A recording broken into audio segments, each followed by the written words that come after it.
असली इतिहास का दुर्भाग्य कि ऐसे अनपढ़ जाहिल गंवार लोग संसद में बैठे हैं जो इतिहास के बारे में जानते नहीं है। यदि वो बाहर बोले होते तो उन पे मुकदमा भी दर्ज होता और शायद हो सकता है वहीं उनका इलाज भी हो जाता। और इस प्रकार के बयान की आपसे उम्मीद थी हमें कि आप इस प्रकार के बयान दोगे, क्योंकि आपकी मानसिकता ऐसी है, आप जहां से आते हो आपकी विचारधारा इसी प्रकार की है। मुझे तो ऐसा लगता है कि वो वर्ण संकर की संतान है, वो हिंदू की औलाद नहीं है, वो हिंदू के नाम पर कलंक है। 80 गांव लगे थे तन में, फिर भी व्यथा नहीं थी। अगर हमें गद्दार बताते हैं, मेवाड़ को गद्दार बताते हैं, और ये राणा संघ को गद्दार बताते हैं, हिंदू को गद्दार बताते हैं, हमने गद्दारी की होती ना तो आज वो इस भारत में की संसद में बैठने लायक नहीं होता। हमारे जब्बार साहब ने कहा कि पग पग सूता संत टे सूरवीर दे प्राण, पग मेले तो दो जे मेवाड़ ने तीरथ जान। देश की राज्यसभा में सपा के सांसद रामजी लाल द्वारा महाराणा सांगा के ऊपर दी गई प्रतिक्रिया को लेकर देश भर में विवाद खड़ा हो गया है। खास तौर से इतिहास को लेकर भी सवाल खड़े किए हैं और इस पवित्र जगह पर कहीं न कहीं राज्यसभा की गरिमा को भी ठेस पहुंची है। और इसी को लेकर कड़ी प्रतिक्रिया न सिर्फ मेवाड़ पूर्व राज परिवार के मुखिया विश्वराज सिंह मेवाड़ ने दी, बल्कि प्रदेश के मुख्यमंत्री भजनलाल शर्मा के साथ देश भर के राजनेताओं और सामाजिक कार्यकर्ताओं, राजपूत व हिंदू संगठनों के विभिन्न लोगों ने तीखी प्रतिक्रिया दी है और इस तरह की चर्चा को लेकर गहरी आपत्ति भी व्यक्त की है। आज हम राजसमंद जिला मुख्यालय पर जिला कलेक्टर के सामने शहीद स्मारक पर खड़े हैं और यहाँ पर राजसमंद शहर के कुछ प्रबुद्ध लोग हैं, उन कार्यकर्ताओं से उनसे भी जानते हैं कि आखिर जो राज्यसभा में उन्होंने जिस तरह की प्रतिक्रिया दी है वो कहाँ तक उचित हैं, वो इस पूरे मुद्दे को लेकर किस नज़रिए से देखते हैं, क्या सोचते हैं। सबसे पहले हमारे साथ में महेंद्र सिंह जी। महेंद्र सिंह जी, आज ये जो कल वीडियो वायरल हो रहा है, इस प्रतिक्रिया को आप कैसे देखते हैं?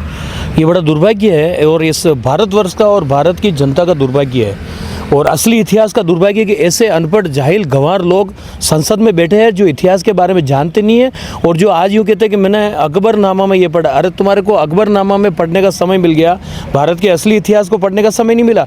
जो राणा सांगा संग्राम सिंह जी, जिनको इतिहास में चलता फुरता मानव शरीर का खंडर कहा जाता है, 80 गाँव जिसमें एक हाथ नहीं, एक पाँव नहीं, एक आँख नहीं है, और उन्होंने 20-22 साल के शासन के दौरान 100 से ज़्यादा लड़ाई लड़ी।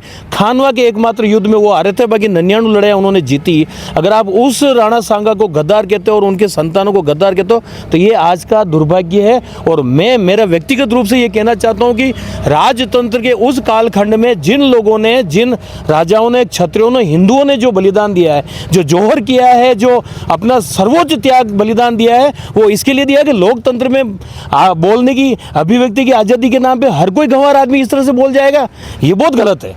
तरह की लोगों की जरूरत ही नहीं देश के संविधान में, देश के लोकतंत्र में। अगर ऐसे लोग लीचड़ नीच अगर आदमी आके बैठता तो ये लोकतंत्र का अपमान है। भरत जी, मैं सवाल करूंगा कि ये कहाँ तक उचित है, जिस पवित्र जगह पर वो है तो उस पर किस तरह के मुद्दों की चर्चा होनी चाहिए और आप क्या बोल रहे हो, उसका क्या होती चाहिए औचित्य?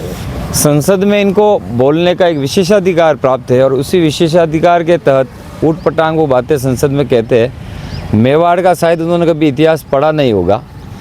मेवाड़ का इतिहास ऐसा रहा है कि एक लंबे इतिहास के कालखंड में एक श्रृंखला है, एक से एक बढ़कर प्रतापी शासक हुए और उन्होंने धर्म और संस्कृति और हमारी जो सभ्यता है उसके लिए अपना बलिदान दिया।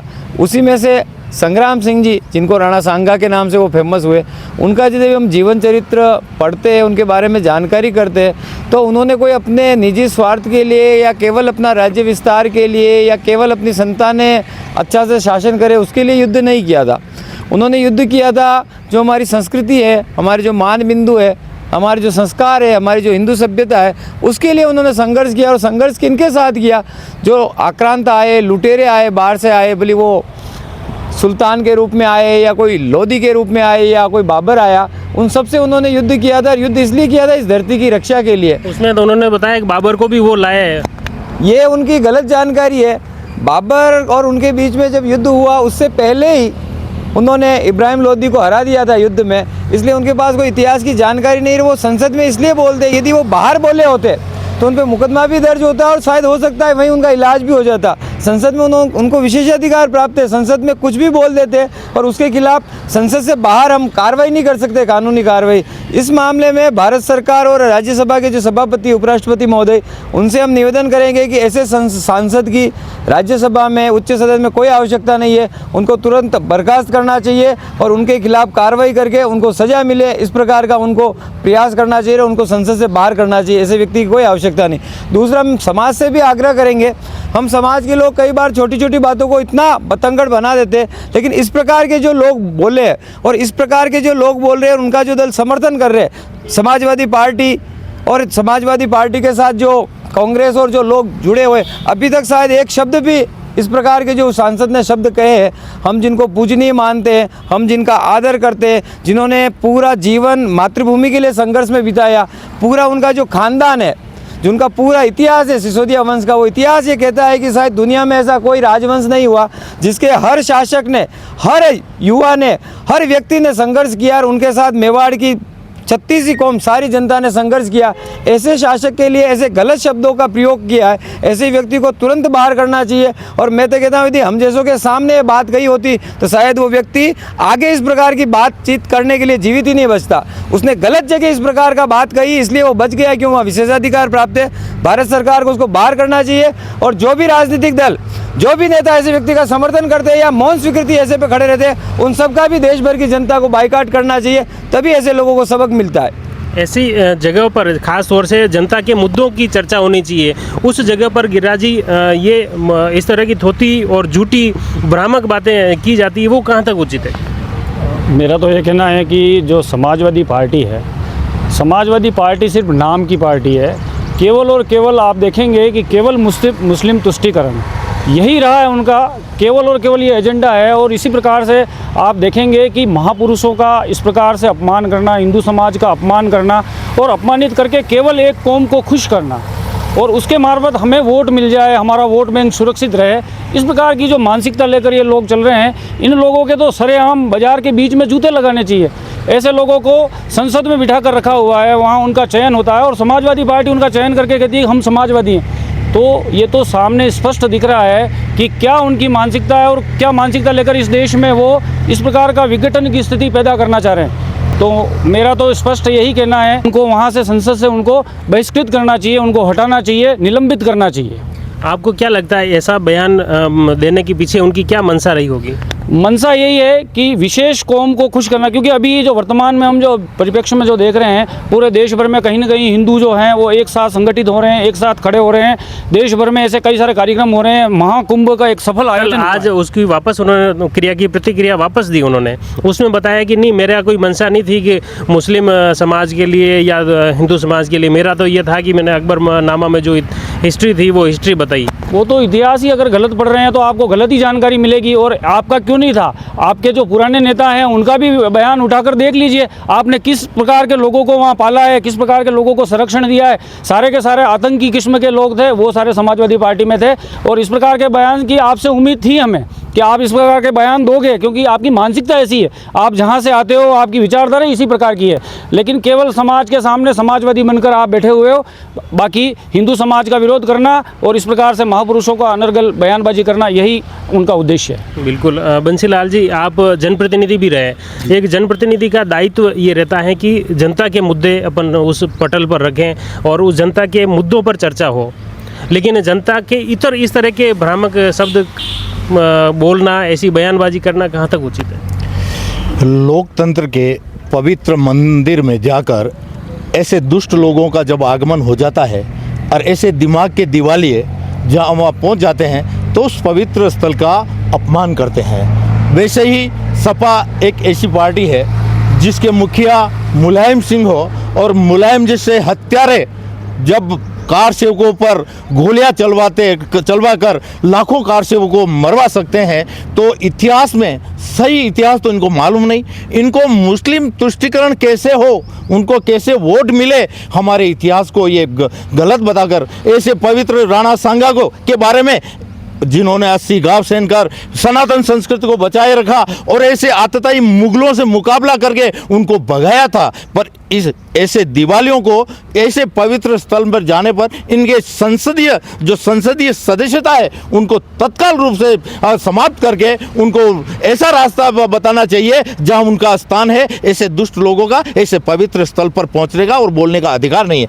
मुझे तो ऐसा लगता है कि वो वर्ण संकर की संतान है, वो हिंदू की औलाद नहीं है। वो हिंदू के नाम पर कलंक है जिसने हमारे ऐसे संग्राम सिंह जी राणा सांगा के ऊपर इस इलीगल बात कही है। ऐसे लोगों का इस धरती पर रहने का अधिकार नहीं है। ऐसे वर्ण संकर की औलादों का इस पवित्र देवभूमि पर रहने का कोई अधिकार नहीं है। ये जो मैं वापस वो सवाल आता हूँ कि जनप्रतिनिधि का दायित्व क्या होता है, वो इस तरह के बातें वहाँ पे करें। जनप्रतिनिधि का दायित्व मैंने कहा ना साहब, ये लोकतंत्र का पवित्र स्थान है, उस पर जनता की समस्याओं को उस पटल पर ले जाना जहाँ वहाँ उन समस्याओं का समाधान हो, वो तो इनके दिमाग में है नहीं।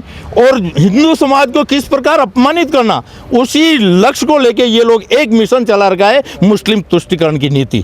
और मुस्लिम तुष्टीकरण की नीति के आगे इनको कोई विकास नहीं दिखते, उनका कोई गरीबों का कल्याण नहीं दिखता, उनका किसी प्रकार का देश का उत्थान नहीं दिखता। ये देशद्रोही लोग हैं जो देश में रहकर देश के ऐसे पवित्र और जो पूजनीय लोगों का, जो हमारे आदर्श पुरुषों का अपमान करना उनका एक ध्येय बन गया है। पुनः कहता हूं, ऐसे लोगों को तत्काल सदस्यता से समाप्त करके इनको भी इस पवित्र स्थल से भगाना चाहिए। बिल्कुल, ये बात वास्तव में हर व्यक्ति को कहीं न कहीं आहत करती हैं और ये बयान हर व्यक्ति के लिए बड़ा ही आघात पहुंचाता है।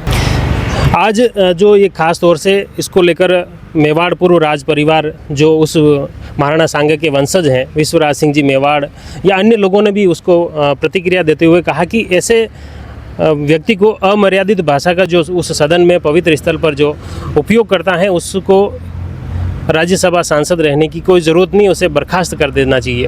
आप क्या सोचते हैं? मैं समझता हूँ कि अब हमारी भारतीय संस्कृति मर्यादाओं की संस्कृति रही है।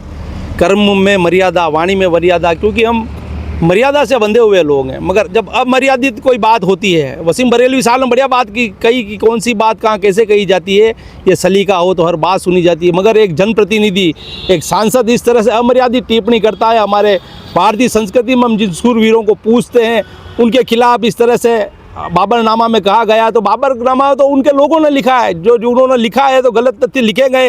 हर आदमी चाहता है कि मैं अपने राजा को बहुत ताकतवर बताऊं, ऐसे अमर्यादित लेखनी लिखी गई है। और इस तरह से कम्युनिस्ट लोगों ने भी हमारे इतिहास को गलत ढंग से परोसा है और वो पढ़कर वो आप बयान दे रहे हो और फिर आप सफाई देते हो कि बाबरनामा में ऐसा लिखा है। मगर वास्तव में राणा सांगा, जिनको हम एक ऐतिहासिक पुरुष मानते हैं और उनके पद चिन्हों पर भारत के लोग चलते हैं, शिवाजी हो, महाराणा प्रताप हो, ये हमारे झांसी की रानी हो, तो अमर्यादित वाणी, अगर भाषा और वाणी का प्रयोग अगर किया जाता है तो मैं समझता हूँ कि सिर्फ वोटों की राजनीति और किसी को खुश करने के लिए आप इस तरह से अमर्यादित भाषा का, तो संविधान में भी संशोधन होना चाहिए कि हमेशा वाणी और तथ्यों को सोच समझकर बोलना चाहिए। और जनप्रतिनिधि की विशेष जिम्मेदारी है, क्योंकि लोग उनको चयन करके राज्यसभा में, लोकसभा में भेजते हैं। तो मैं समझता हूँ कि इसका घोर विरोध होना चाहिए और इस तरह से भाषा अगर शैली होती है तो ऐसे सांसदों को बर्खास्त करने का भी संविधान में प्रावधान होना चाहिए। गलत तथ्यों को परोसने वालों को, गलत जानकारी देने वालों को खिलाफ कानूनी कार्रवाई भी करनी चाहिए। अभी इस पे जैसे प्रतिक्रिया आई उसके बाद ये भी चल रहा है कि माफ़ी मांग लेनी चाहिए उनको, और माफ़ी मांगने की बजाय उनकी दूसरी प्रतिक्रिया आई, उसमें भी कहीं ना कहीं फिर वापस और लोगों में आक्रोश बढ़ा है। देखिए 80 गाँव लगे थे तन में, फिर भी व्यथा नहीं थी मन में। तुम्हें जगाने चमकी थी राणा की तलवार, जगाया तुमको कितनी बार। हिंदुओं को जगाने वाले जितने महापुरुष हुए, जितनी युद्ध की घटनाएं हुई, जिनको सुन करके, जिनकी वीरता के व्याख्यान सुन करके हमारा मस्तक गर्व से ऊंचा हो सकता है, हमारा सीना चौड़ा हो सकता है, हमारी भुजाओं में नसें फड़कने लगती है। ऐसे सारे व्याख्यान, ऐसे सारे महापुरुष, ऐसे सारे वृत्तांतों को योजनाबद्ध तरीके से हमारे पाठ्य पुस्तकों से हटाया गया। और अभी जब हिंदुओं का राइज होना शुरू हुआ, जैसा गिरिराज जी ने कहा कि 2014 के बाद में हम देखते हैं कि संपूर्ण भारतवर्ष में हिंदू अपने स्वत्व के अभिमान को जगा रहे हैं, संगठित हो रहे हैं। तो ऐसे माहौल में इन लोगों को लगता है कि अब उनका ये अस्त्र काम नहीं करेगा, तो उन्होंने ये करना शुरू किया है कि जिन जिन के आधार पर, जिन जिन मान बिंदुओं के आधार पर हिंदुत्व अपना गर्व से सर ऊंचा करता है, उनको नीचा करना शुरू किया जाए, उनको पददलित करना शुरू किया जाए, उनका मान मर्दन शुरू किया जाए, ताकि हिंदुत्व का जो ये राइज है वो वापस नीचे बैठे। और आप देखिए कि इसी श्रृंखला में हम महाराणा संग्राम सिंह जी को देखते हैं, महाराणा शिवाजी को वो लोग पहाड़ी चूहा कहते हैं, सावरकर के जो पूरा विश्व उनको स्वतंत्र वीर सावरकर कहता है, और वो मार्सले में जाकर के वहाँ पर फ्रांस के तट पर समुद्र को तैरता हुआ पार कर लेते हैं। उनको आजकल की किताबें जो हैं वो अरुण शौरी की किताब और दूसरे के क्या कहना चाहते हैं कि उन्होंने इस प्रकार की घटना ही नहीं की। तो ये सिलसिलेवार अभी शुरू हुआ है। देखिए आगे आगे बहुत सारी बातें होने वाली है। रामजी लाल सुमन की जहाँ तक बात है, उनके वक्तव्य को यदि देखा जाए तो उन्होंने पहला वक्तव्य दिया कि बाबर जो है मुसलमानों, भारतीय मुसलमानों का आदर्श नहीं है, और उनके आदर्श तो मोहम्मद साहब और सूफ़ी संत है। तो मैं ये आपसे निवेदन आपके मीडिया की तरफ से उनको कहना चाहता हूँ, यदि बाबर आदर्श नहीं है तो पिछले 500 वर्षों में लाखों हिंदुओं का नरसंहार हुआ है उस बाबरी ढांचे के विरुद्ध में। वो नरसंहार किसने किया है? वो नरसंहार किया मुसलमानों ने। जब तुम्हारा आदर्श नहीं था बाबर, तो इस ढांचे के लिए लाखों हिंदुओं को मारना किसके लिए जिम्मेदार है? वो क्या कहना चाहते हैं? यदि आदर्श नहीं है तो क्यों मारा उन्होंने इतने सारे लोगों को? दूसरी बात, वो ये कहते हैं कि महाराणा सांगा ने बाबर को आमंत्रित किया था। बाबरनामा में ये लिखा हुआ है, बाबरनामा में ये लिखा हुआ है। तो गौरीचंद हीराचंद जो ओझा हैं हमारे, उनके साहित्य को पढ़िए, वो सर्टिफाइड इतिहासकार है।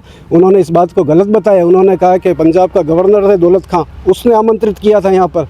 और मैं लक्ष्मण जी आपसे एक सीधा सा सवाल पूछना चाहता हूँ। मैं आपको 50 बार हरा चुका हूँ, आप अपनी हार मान करके बार बार पीछे हटते हैं, और आगरा तक मैं बढ़ करके आपके भूभाग पर कब्जा कर लेता हूँ। फिर मुझे क्या आवश्यकता है? आपको जब मैं 50 बार हरा चुका हूँ तो मैं बंसीलाल जी को क्यों अपने साथ में लेकर के आपको हराने हूँ? मैं अकेला सामर्थ्यशाली हूँ। और आप देखिए कि इब्राहिम लोदी को, इब्राहिम लोदी और बाबर दोनों को उन्होंने हराया था। खतौली के युद्ध में इब्राहिम लोदी को हराया है, बाबर को हराया है हम लोगों ने। और फिर मुझे क्यों आवश्यकता पड़ेगी दूसरों की? और महाराणा सांगा जो है, उनके बारे में ये कहा जाता है कि उन्होंने अपने जीवन में 100 युद्ध लड़े, only and only one war, that is a Khanwa war, जो वो हारे हैं। यदि मैं पूरे जीवन में अपना केवल अंतिम युद्ध हारा हूँ तो, और सारे 99 युद्ध जो है मैंने जीते हैं, तो मुझे दूसरे की कहाँ आवश्यकता है कि मैं उनको बुलाऊं? तो ये एक तरीके से जब देश आज़ाद हुआ और यहाँ की कांग्रेस सरकार ने और लिबरल जो लोग थे, उन्होंने योजना पूर्वक ये तत्व ऐसे डाले कि हिंदुओं का मान मर्दन हो, हिंदू जिन विषयों पर गर्व कर सकते हैं उनको गर्व करने लायक ना छोड़ा जाए। इस कारण से ये सारी बातें रामजी लाल जो ये कह रहे हैं, ये उसी एक श्रृंखला का हिस्सा है। बिल्कुल, ये रामजी लाल जी ने अभी जो प्रतिक्रिया दी, और उससे पहले भी भरत जी में है कि ऐसे कई बार महापुरुषों का अपमान हुआ है, पहले भी इस तरह की कर्म होती रही हैं, लेकिन बाद एक ज्ञापन दिया सरकार को, शासन को, और वहाँ तक ही सीमित हो जाती है। उसके खिलाफ यूँ लगाया कि कोई ठोस कार्रवाई अब तक नहीं हो पाई है किसी भी मुद्दे पर। तो ये एक बड़ा दुखद विषय है। दुखद विषय इसलिए आता है, ये जो विषय है इसमें तो मैं तो आग्रह करूंगा, इसको किसी एक जाति इसका विरोध करे या एक कोई राजवंश इसका विरोध करे, इस तक सीमित नहीं रखना चाहिए। ये किसी कोई राजपूत जाति का विषय नहीं है या केवल मेवाड़ के राजवंश का विषय नहीं है। मेवाड़ का जो राजवंश है वो कोई क्षत्रिय राजवंश है इसीलिए वो पूजनीय है, ऐसा नहीं है। उन्होंने मातृभूमि के लिए जीवन भर संघर्ष किया, और मातृभूमि के लिए जब संघर्ष की आवश्यकता हुई तो उन्होंने समाज के हर वर्ग को साथ लिया। उनके युद्धों का जब हम इतिहास देखेंगे तो हर युद्ध में उनके सेनापति अलग अलग जातियों से सेनापति होते थे, और वो पूरी की पूरी सेना लड़ती थी। तो उन्होंने पूरे समाज को साथ लेकर इस प्रकार का काम किया। और ये जो करने की जो मानसिकता है वो इसलिए मानसिकता होती है कि इन लोगों को लगता है कि हम जो हिंदू समाज है उनको हम इस प्रकार की गलत बातें कहकर एक भ्रम पैदा करेंगे, और कुछ जातियां विरोध करेगी, कुछ जातियां नहीं करेगी, ऐसे हम बीच में एक विघटन पैदा कर देंगे। लेकिन वो स्थिति अब चली गई। अब हिंदू समाज ऐसे छोटी छोटी बातों पर विघटित हो जाएगा, ऐसा संभव नहीं है। और ये जो विषय उन्होंने कहा है ये बहुत ही गलत शब्दों का प्रयोग किया है, और मेरे को लगता है कि इस विषय को लेकर उनको जीवन में पछताना पड़ेगा। और हो सकता है कोई न कोई बहादुर युवक कभी न कभी उनका ठीक प्रकार से इलाज भी कर दे। इसमें भी इनकार नहीं किया जा सकता, क्योंकि उन्होंने जो कहा है वो शब्द किसी भी रूप से क्षमा योग्य नहीं है। वो किसी इतिहास की पुस्तक के बारे में या उसका कोड करके कह दे उसमें ऐसा लिखा हुआ है। क्योंकि हम यदि कोई बात सार्वजनिक रूप से कहते हैं तो उसकी सच्चाई जानने के बाद कहना चाहिए, और वो जो कह रहे हैं वो संसद में कह रहे हैं। जहाँ कानून बनते हैं और वहाँ जो लोग बात रखते हैं या रखते थे, माना जाता है कि उन्होंने जो बात रखी वो तथ्यात्मक रखी है। और यदि वो बिना तथ्यों के विपरीत जाके इस प्रकार की बात करते हैं और पूरे समाज का, पूरे देश भर के देशभक्त जनता का यदि वो मनोबल तोड़ते हैं या उनको एक तरह से उद्वेलित करते हैं, तो उसके परिणाम अच्छे नहीं होंगे और उनके परिणाम उन स्वयं के लिए भी अच्छे नहीं होंगे। मैं तो कहता हूँ कि सर्वप्रथम उनकी जो पार्टी है उनको तुरंत उसको बाहर करना चाहिए। वो यदि बाहर नहीं करते तो उनके साथ जो राजनीतिक दल है जो गठबंधन करके, उनको इस विषय को उठा के करना चाहिए, इस व्यक्ति को तुरंत बाहर करो। क्योंकि यहाँ की जो 90% 85% जो जनता है वो इस बयान को स्वीकार नहीं करेगी और 90 और 85% लोगों को आप बाहर करके राजनीति नहीं कर पाओगे। फिर कहेंगे कि ये तो सांप्रदायिक हो गया, इस कारण से हमको वोट नहीं मिले। कर्म ऐसे करोगे इसलिए जनता वोट नहीं करेगी और ये प्रतिध्वनि है। आप जो बोलोगे वैसा ही पाओगे, जैसा बोओगे वैसा काटोगे। इसलिए इसका आपको चुनाव में तो आपको भुगतना ही पड़ेगा, लेकिन हो सकता है आपको सड़कों पे भी भुगतना पड़े। इसलिए इस पर कार्रवाई होनी चाहिए, पार्टी को तुरंत बाहर करना चाहिए, नहीं तो राष्ट्रपति महोदय को इसको बर्खास्त करना चाहिए, उनके पावर में। क्योंकि उन्होंने तथ्य से विपरीत जाकर इतिहास में जो नई ऐसी झूठी बात कही है और झूठी बात के आधार पर यदि कोई संसद में कहता है तो सभापति को अधिकार है उसको बाहर कर दे और उसको निलंबित कर देना चाहिए। बिल्कुल सही है। जिस भूमि के लिए आन बान और शान मेवाड़ के लिए कहते हैं और पूरी दुनिया इस भूमि को देखने के लिए आती है, नमन करती है, उसके लिए अगर ऐसे शब्द बोलते हैं तो वो वास्तव में माफ़ी लायक नहीं है। लेकिन मेरा सवाल ये है कि जैसे इस तरह की प्रतिक्रिया होती हैं, शिकायतें होती हैं, ज्ञापन होते हैं, लेकिन कार्रवाई क्यों नहीं होती? देखिए, मेरा ये मानना है कि ऐसे जो निकृष्ट लोग हैं ना राजनीति में, वो कभी आमने सामने से चुनाव जीतते नहीं है, वो नहीं जीत सकते। इसलिए वो उचित जो उनका जो सदन है राज्यसभा, पिछले दरवाजे से वो सांसद बनते, जिनको नॉलेज नाम का, जिनको इतिहास का पता नहीं, जिसको अपनी मातृभूमि का पता नहीं, जिसको अपने जो कहते हैं कि गौरवशाली का इतिहास का भान नहीं, मैं हिंदू हूँ, मैं रामलाल नाम लगा रहा हूँ, मेरे राम जी कौन थे उसका भान नहीं है। ऐसे लोग पिछले दरवाजे के अंदर से आके संसद में आके बैठ जाते हैं और वो अनगढ़ बयान देते हैं। रही बात मेवाड़ की, तो मेवाड़ का इतिहास जब आप कहीं पढ़ते हैं या कहीं देखते हैं, कहीं सुनते हैं, एकमात्र एक ऐसा इतिहास है मेवाड़ का जिसमें 16-16 हज़ार रानियों ने, सिर्फ वो रानियाँ जो थी वो सिर्फ एकमात्र कोई राजपूत या क्षत्रिय नहीं थी, वहाँ के साथ रहने वाले सर्व समाज की औरतें थी जिनको अपने अस्तित्व से, अपनी संस्कृति से, अपने धर्म से लगाव था, उन्होंने बलिदान दिया। आज आप ये देखोगे, आज की तारीख में अगर अपन दीपक लगाते हैं, गैस जलाते हैं या अगरबत्ती लगाते हैं, एक माचिस जलाते हैं, तो थोड़ा सा अगर उंगली के लग जाए, एक पिन अगर चुभ जाती है ना तो पेट गिली हो जाती है। उसमें शरीर को जलाना, जिंदे जी अपने 5-5, 7-7 साल की बच्चों को लेके जाना, 80 साल की बुजुर्ग महिला जो उस जोहर में बलिदान देती। तो आपको पता है मेवाड़ में 13 जोहर हुए, पूरे राजस्थान में जल जोहर हुआ है, 13 तो जोहर हुए जिसमें खुद कर्मावती ने, राणा सांगा की पत्नी ने, उन्होंने जोहर किया है। इस तरह के 13 शाखा हुए, सर समाज ने यहाँ जोहर किया है। नेतृत्व कोई एक करता है, लेकिन पूरा समाज।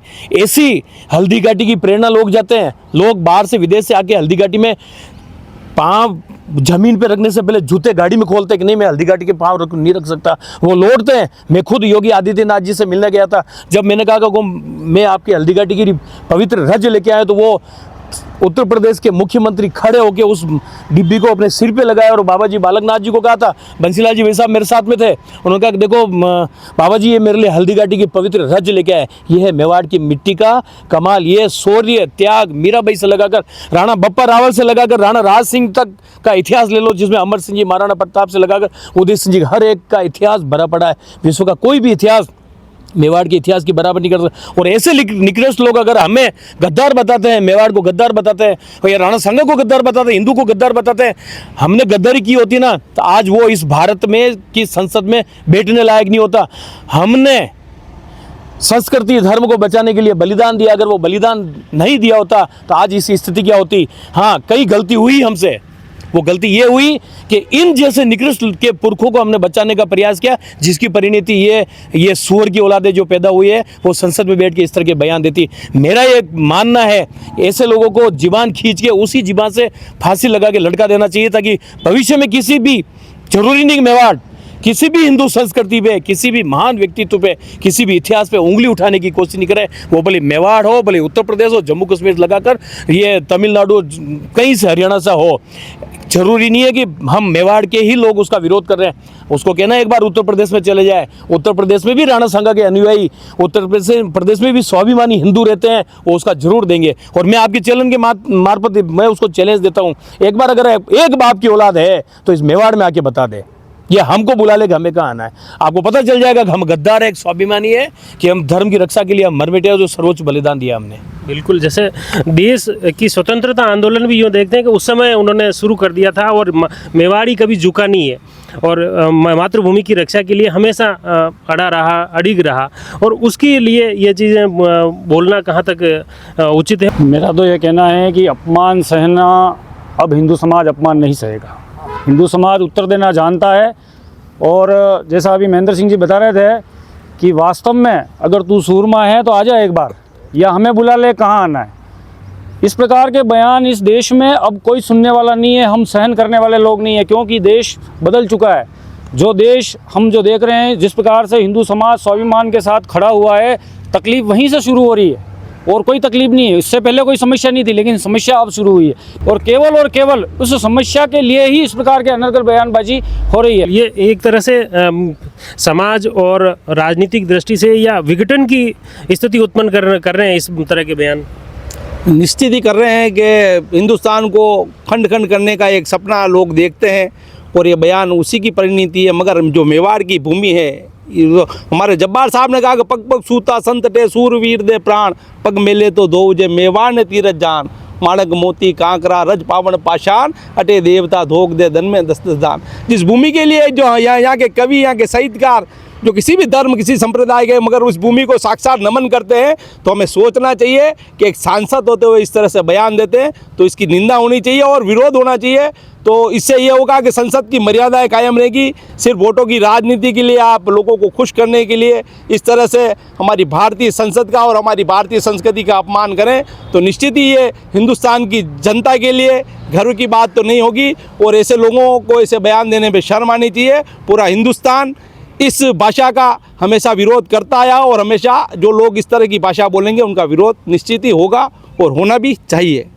भविष्य में इस तरह की स्थिति दोबारा उत्पन्न न हो कि ये इस तरह की हरकत और कोई ऐसे पवित्र स्थल पर करे और ऐसी पवित्र भूमि के लिए करे, मेवाड़ के लिए। मुझे न जाना गंगा सागर, मुझे न रामेश्वर काशी, तीर्थराज चित्तौड़ देखने को मेरी अखियाँ प्यासी। ये कविता हम लोग श्याम नारायण पांडे की, हम जब लोग 8वीं 9वीं में पढ़ते थे तब ये पढ़ते थे कि श्याम नारायण पांडे यहाँ के नहीं थे, उत्तर प्रदेश के रहने वाले हैं। वहाँ तक का व्यक्ति वो ये कहता है कि तीर्थराज चित्तौड़ देखने को मेरी अखियाँ प्यासी, और उसी उत्तर प्रदेश से आने वाला एक रामलाल सुमन, और वो तीर्थराज चित्तौड़ जो है, जिसके प्रतापी सम्राट महाराजा संग्राम सिंह जी के बारे में इस प्रकार की बात करता है। आप ये कहते हैं कि इलाज क्यों नहीं होता है, इसका उत्तर क्यों नहीं दिया जाता, तो इसका कारण एक हमारे वर्षों में हमारे को ये सिखाया गया कि तुम्हें सत्याग्रह करना है, तुम्हें उपवास करना है, तुम्हें व्रत करना है, तुम्हें चरखा चलाना है, अहिंसा को हथियार के रूप में इस्तेमाल करना है। इसके कारण से धीरे धीरे भारतीयों और हिंदुओं के रगों में ये जो प्रतिक्रिया करने की विध्वंसक प्रवृत्ति थी उसको समाप्त किया गया, हथियार उठाने की जो हमारी क्षमता थी उसको हटाया गया, और ये जो नपुंसक उपाय थे उन उपायों के माध्यम से हमको कहा प्रतिक्रिया किया जाए। आप देखिए फ्रांस में शार्ली हेब्दो के जो पत्रिका थी उसने मोहम्मद साहब का एक चित्र छाप दिया, क्या परिणाम हुआ? वहाँ जा कर के शार्ली हेब्दो के संपादक का सर काट करके अलग कर दिया गया, और शार्ली हेब्दो के पूरे कार्यालय को तहस नहस कर दिया गया। अगर इस व्यक्ति के साथ में भी इसी प्रकार की प्रतिक्रिया देखने को अगर मिले तो मैं आपको विश्वास दिलाता हूँ अगला रामलाल सुमन भारत में कोई नहीं होगा, जो महाराणा संग्राम सिंह जी और उनके साथ साथ में हिंदुओं का जो मान बिंदु रखने वाले महापुरुष है उनके बारे में एक भी गलत शब्द नहीं निकाल पाएगा। बिल्कुल, वापस बंसीलाल जी के पास आता हूँ। ये जैसे आक्रोश, ये जिसकी वजह से एक मेवाड़ की पवित्र भूमि को लेकर और जिस तरह से वही संसद पवित्र स्थल पर जो जिस तरह का बयान दिया उसको लेकर देश भर में ये स्थितियाँ उत्पन्न हो रही हैं, आखिर इससे युवा पीढ़ी और भावी पीढ़ी क्या सीख लेती हैं? भावी पीढ़ी में इसका कितना प्रभाव पड़ रहा है? भावी पीढ़ी में सर्वाधिक असर जो राष्ट्र के प्रेमी लोग हैं उनमें तो असर पड़ रहा है कि एक ऐसा व्यक्ति जो सदन में जाकर और लोकतंत्र की प्रक्रिया से नहीं गया, वो राज्यसभा के सदस्य के नाते गया, उसको सीधा सीधा उसकी नियुक्ति की गई है। और यदि ऐसे लोग यदि लोकतंत्र की प्रक्रिया में आकर आम जनता चुनाव करके उसको जिताती तो हम समझते हैं कि ये ऐसा कोई व्यक्ति है, जनप्रतिनिधि है। यही भाषा है जनप्रतिनिधि की। और जनता की अदालत में यदि जाए ना, ऐसे लोगों का वो कहते हैं ना, जमानत भी जब्त हो सकती है यदि उस रास्ते से जाए। तो आज युवा पीढ़ी के अंदर इतना उबाल है, और आज राष्ट्र और संस्कृति के प्रति हमारा युवा, जो हिंदू युवा है, राष्ट्रभक्त युवा है, आज अपने संस्कृति के प्रति उत्साहवर्धन है उसमें, तो वो इस बात को कभी इस राम जी लाल के इस व्यक्तित्व को उससे कभी सहमत नहीं हो सकता। और उसमें ज़बरदस्त प्रतिक्रिया है, उसको समय और अवसर मिलने पर वो अपना स्वभाव दिखा सकते हैं कि ऐसे व्यक्ति को इस तरह पर रहने का अधिकार नहीं, जिसको इतिहास का पता नहीं। और हमारा इतिहास तो साहब विश्व का कल्याण हो, विश्व बंधुत्व की भावना है, प्राणियों में सद्भावना हो, इस प्रकार की भावना हमारे में होती है। और ऐसे कलंक को देखकर कहीं न कहीं हमारा दिल दर्द करता है। ऐसे लोगों को तत्काल संसद की सदस्यता से निलंबित करके उसको जनता की अदालत में भेजना चाहिए। जिस प्रकार का अपमान उसने किया है उसको खामियाजा भुगतना पड़ेगा। और इस अवसर पर मैं ये तो और कहना चाहता हूँ कि मुझे ऐसा लगता है, मैंने पहले भी कहा है, हिंदू समाज का ये नाम भले इसने मर्यादा पुरुषोत्तम भगवान श्री राम के नाम पर राम जी रखा है, मुझे तो ऐसा लगता है इसकी उत्पत्ति में कोई संदेह है।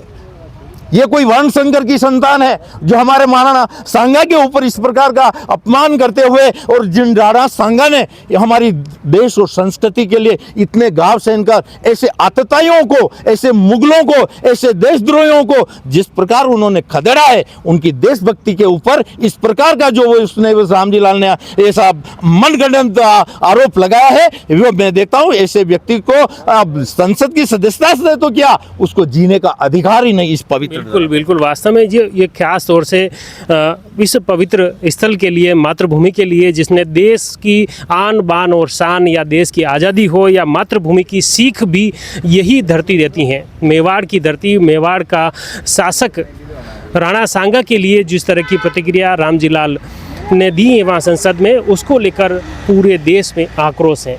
निश्चित तौर पर इस पर शासन को, सभापति को एक्शन लेने की ज़रूरत है। यही आक्रोश न सिर्फ राजसमंद की धरती पर बल्कि पूरे देश के हिंदुओं में है। आप इस पूरे मामले को लेकर क्या कुछ सोचते हैं, कमेंट बॉक्स में ज़रूर लिखिए। जुड़े रहिए जयवर्धन न्यूज़ के साथ। धन्यवाद।